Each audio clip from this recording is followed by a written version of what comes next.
Ici, nous voulons l'aire de la partie assurée. La partie assurée ici, vous remarquez que c'est une partie du disque. D'accord? Tout ça. Le disque, c'est la surface délimitée par le cercle. Maintenant, une partie du disque comme ça, la partie assurée, s'appelle un secteur circulaire. On vous donne là deux informations importantes, c'est qu'on vous donne l'angle au centre contenant le secteur circulaire, c'est AOB, ça mesure 58 degrés. Maintenant, deuxièmement, on vous donne une longueur, ici, cette longueur-là, c'est exactement le diamètre du cercle. Vous remarquez ça, hein? C'est exactement le diamètre du cercle. Maintenant, on veut de trouver l'aire, n'est-ce pas, de AOB, le secteur circulaire. Eh bien, il y a une règle qui dit que l'aire de secteur circulaire, c'est exactement proportionnel à sa mesure. Eh bien, ici, nous avons M comme la mesure, et ici, nous avons A, d'accord, comme l'aire. Eh bien, la mesure ici pour le cercle, c'est combien?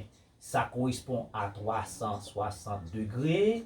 Et ici, l'aire, ça correspond ici pour le cercle, c'est pi rayon au carré. Maintenant, la mesure que nous avons ici, c'est AO, AOB. Eh bien, ici, c'est mesure de AOB. D'accord? Mesure de AOB qui est la mesure du secteur circulaire. Et A, c'est ça que nous voulons ici. Donc, l'aire de secteur circulaire, c'est proportionnel à sa mesure. Donc, si on a une mesure, d'accord, et qui correspond pour tout le cercle, 360 degrés, quand on a une aire, donc ça correspond à pi r carré. Pi r carré, c'est quoi? C'est pour tout le cercle. 360 degrés, pourquoi? C'est pour tout le cercle. Et bien, lorsqu'on a, par exemple, une mesure de A au B, et bien, ça va correspondre à une aire en particulier. Lorsqu'on a A au B de 58 degrés, ça va avoir une aire particulière qui est une partie de pi r carré. Maintenant, A, c'est quoi? C'est A que nous voulons. Donc, A, qui est l'aire du secteur circulaire, que je peux dire ici R de A au B.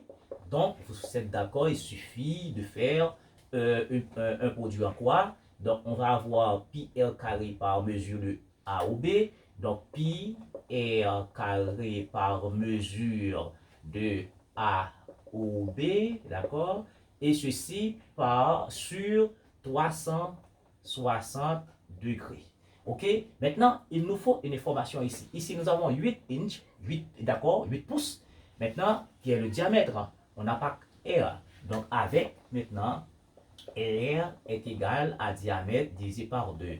Donc, le rayon, c'est diamètre, c'est 8 divisé par 2. Ça veut dire le rayon, c'est 4 inches. D'où, maintenant, l'aire, d'accord, l'aire du secteur circulaire A au B, ça fait pi 3,14 multiplié par rayon au carré, ça va faire 4 au carré qui fait 16, par la mesure de A au B. La mesure de A au B, c'est 58 degrés. Et ici, tout ça sur 360 degrés. Et l'aire du secteur circulaire A au B, ici, c'est exactement après calcul, 4 au carré par 3,14 par 58. Le résultat divisé par 360, ça va vous donner 4,1 inch carré. Parce que c'est une aire, mais ça s'exprime en une mesure de surface ici. Maintenant, si c'était en centimètres, d'accord, vous mettez centimètres carrés, si c'était en mètres, vous mettez mètres carrés. Voilà.